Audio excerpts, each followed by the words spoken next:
안녕하세요. 코리아 풍수 지정학입니다.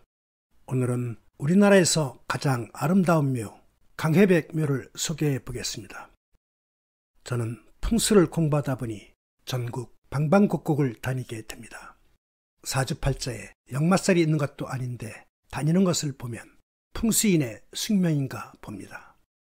특히 묘지에 관심이 많아 이름난 묘는 거의 다녔는데 그 중에서도 가장 인상 깊고 아름다운 묘를 고르라면 주저없이 강해백 묘를 꼽습니다.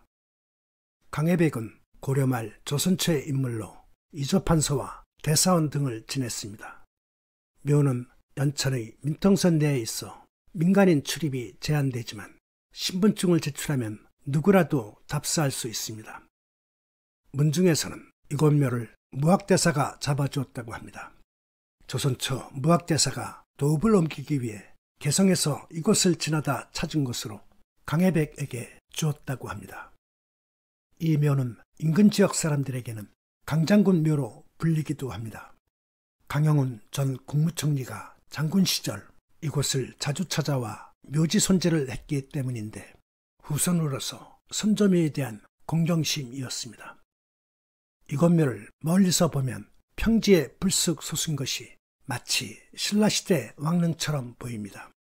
그러나 신라의 왕릉은 평지에 돌과 흙을 산처럼 쌓은 인공적인 봉분이지만 이곳은 전체가 작은 동산이고 묘는 정상에 자리하고 있습니다.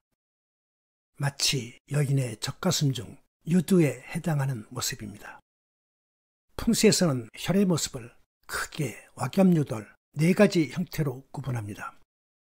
와혈은 제비짓과 같은 형태로 오목한 속구리처럼 생긴 것이고, 겸혈은 엄지와 검지 손가락 사이 합곡처에 생기는 혈이고, 유혈은 여인의 젖가슴처럼 생긴 모습이고, 도렬은 평지에 불쑥 솟은 형태로 강해백 묘와 같은 것을 말합니다. 그러나 도렬은 드문 편입니다. 그중 가장 많은 것이 유혈로 조선왕릉은 거의 모두가 유혈의 형태를 하고 있습니다. 이곳 묘는 뒤편의 주산에서부터 산줄기가 탯줄처럼 이어지는데 상하좌우 꿈틀거림이 역동적입니다. 그리고 마지막 순간 용이 승천하는 것과 같은 경쾌한 모습을 보이고 있습니다. 주산부터 묘석까지 이어지는 산줄기가 박진감이 있고 군더더기 없는 상태입니다. 이런 기이한 모습 때문에 풍수인들의 발길이 끊이지 않는데 누구라도 이곳을 보면 감탄합니다. 이러한 도렬은 독산과 흡사한데 독산은 주산에서부터 이어진 산줄기 없이 홀로 평지에 이루어진 것을 말합니다. 이런 곳은 산의 기운이 없기 때문에 묘를 쓰면 안 되는 곳입니다. 그럼에도 불구하고 옛사람들은 이런 곳을 선호했는데 평지에 솟아서 전망이 좋고 주변보다 우월한 위치라 생각했기 때문입니다.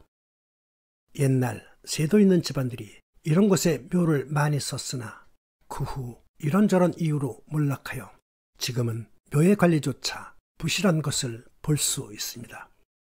넓은 평지에서 바람의 속수무책이기 때문에 풍파가 많은 곳이니 주의할 필요가 있습니다. 참고로 산줄기는 주산의 기운을 전달해주는 통로로 용맥의 상태가 중후하고 두터우면 부자가 되고 이것처럼 맵시 있는 곳은 귀한 인물이 나게 됩니다.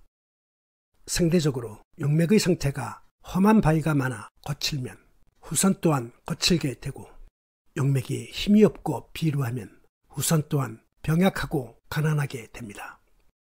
이 묘의 후손 중 손자대에서 강희맹, 강희한 형제와 강맹경 등 많은 인재를 배출하면서 진주광씨는 조선의 명문가로 자리 잡게 됩니다.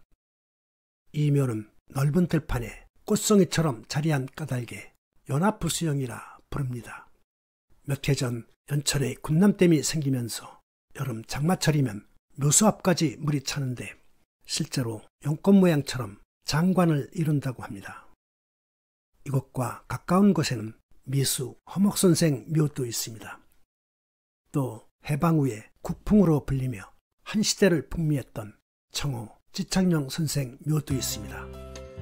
이 지역은 교통체증이 전혀 없을 뿐 아니라 무공해 청정지역이어서 여유롭게 탑승하기 좋은 곳입니다. 감사합니다.